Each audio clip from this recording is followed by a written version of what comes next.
Hello ladies and gents, I am Daniel Mustran, pipe maker from Croatia. Welcome to this channel. So,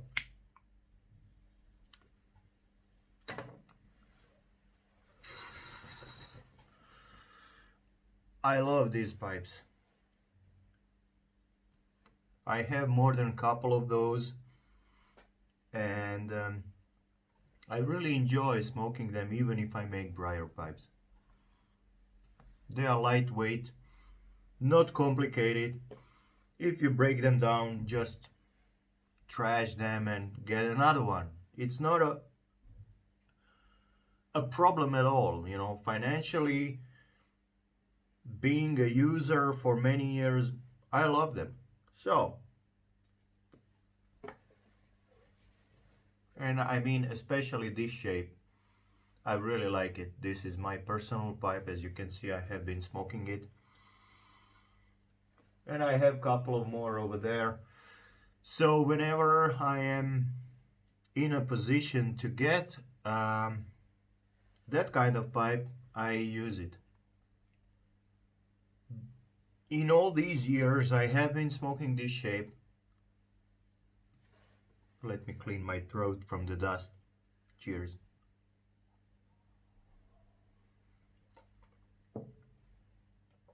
Oh yeah.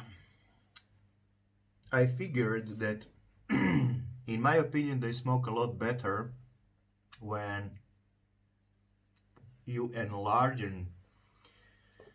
the overall size of the chamber. So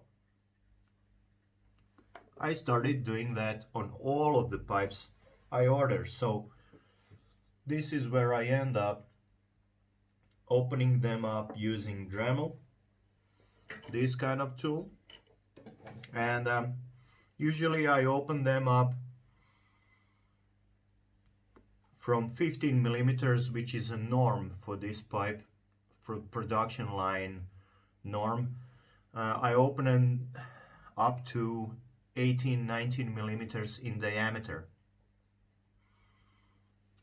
What I like to do, however, when opening them up, I don't open them just here at the very opening of the chamber. I open them up all the way down. So basically, you don't sand them like this, the chamber. You try to sand the chamber vertical in order to have more capacity and also to open the tobacco to allow more air to access the tobacco. Personally, if you are lucky to get thick walled pipes, thick stamels, how to call it, I don't know. If you are lucky, you can really open them up to a decent size, you know. You can even put your finger inside. So that's the only problem I have with these pipes actually. It's their diameter. So I figured, okay, why not opening them and you know, finish the story. One other thing to consider also is when you are opening the chamber, opening the diameter of the chamber, making it larger, you can also access the bottom part. As you can see, the bottom...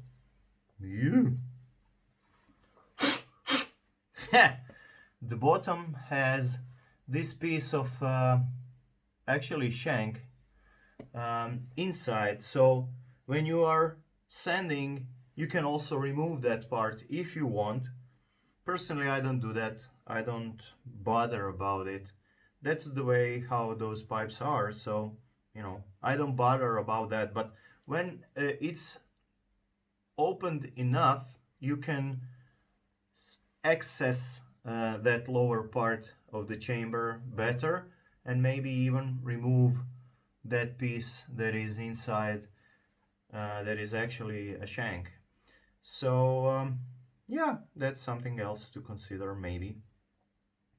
Although for me they are really nice smokers, so usually I don't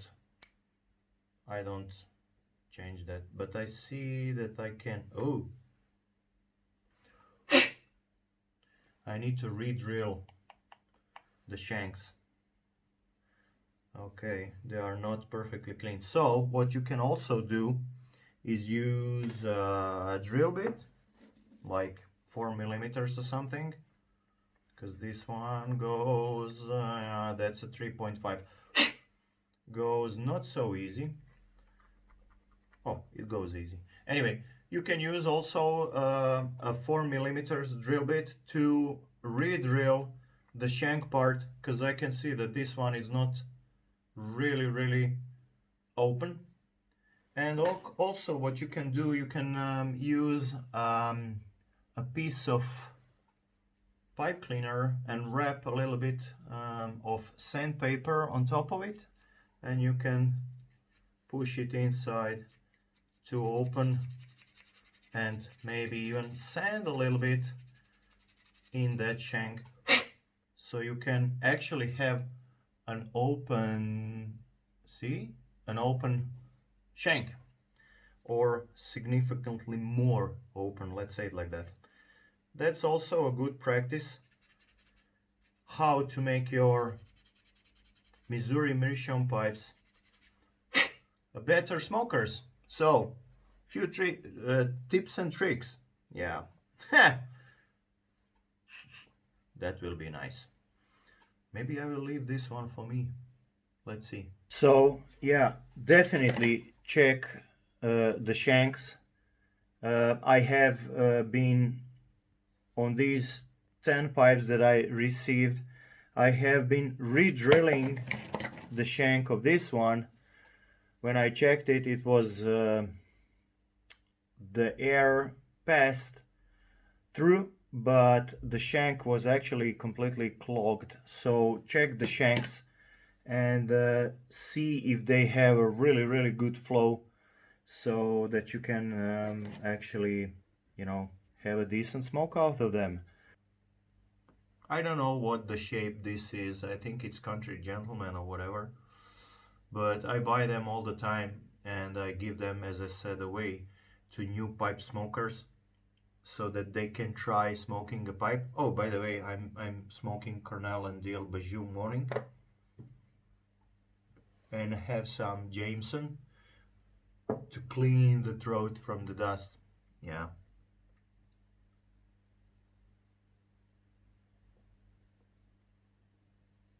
I think that they have a significant or enough thickness in their walls of the chambers so that you can actually do it. You know, you don't have to feel bothered if you leave like 3 millimeters in at the opening. If you leave 3 millimeters, so maybe 4 of the wall thickness at the very opening on the rim, and if you go vertically down, I think that you will be pretty covered and everything will be fine with the pipe, so you don't have to worry.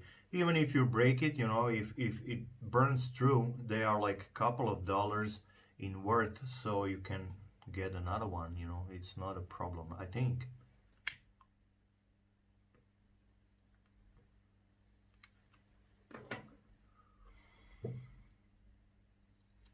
So enough talking about this. I have been doing some pipes, as always. Jesus Christ. Okay. Better. I have a little visual effect, you know, like you. Anyway, I have been, yeah, making some pipes, and I publish them regularly on social networks. I wonder what will happen with my job if we all decide to not attend social networks. That will be a problem. Because right now with pipe business situation all around the world turning crazy,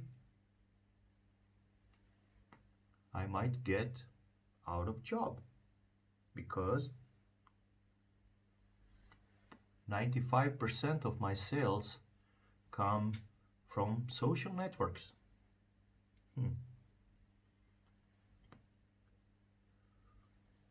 Maybe I should turn to art. What do you think?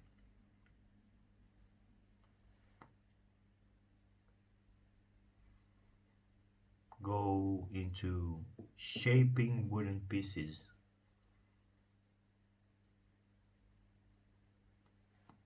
Just for fun. That would be interesting. Anyway, I'm thinking about that. And I'm also thinking that I don't like particularly this Bajou morning. I don't know what's happening with my taste, to be honest. I have been using HU tobaccos and I was very happy. And you can see in my previous videos that I have been talking about them as super nice and love them. But recently I have been experiencing that maybe my taste changed or something, I don't know, but I kind of find them, or any tobaccos, a little bit too much peppery and too much bitter, I don't know. And I definitely don't have Corona or whatever, so I don't know what's happening with my taste, you know. Seems to me that tobacco does not get me as much joy recently as it did before, so I'm wondering what's happening with it. I was crazy about HU tobacco called Flanagan, and I love that tobacco, I really did, and I smoked a couple of tins. Super nice tobacco, and I opened a recent batch I got, and it's simply like not the same tobacco, so I don't know. Maybe my taste changes. I don't know. But it worries me, you know, because I really don't know what to do about that.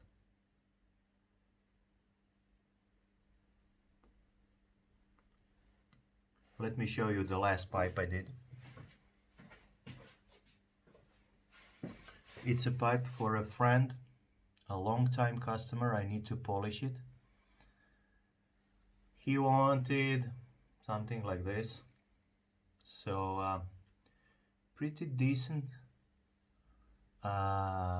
grain, I think. This is bakelite, vintage bakelite. This is ebonite with some acrylic, and briar from Italy, from Mimo. Really nice. And when I finish her, this stem will look gorgeous. It will look gorgeous. And I think that I will leave her just polished without any carnauba or something.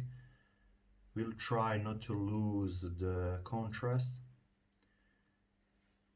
Yeah, let's see what happens with this one. Have fun, guys. Bye bye.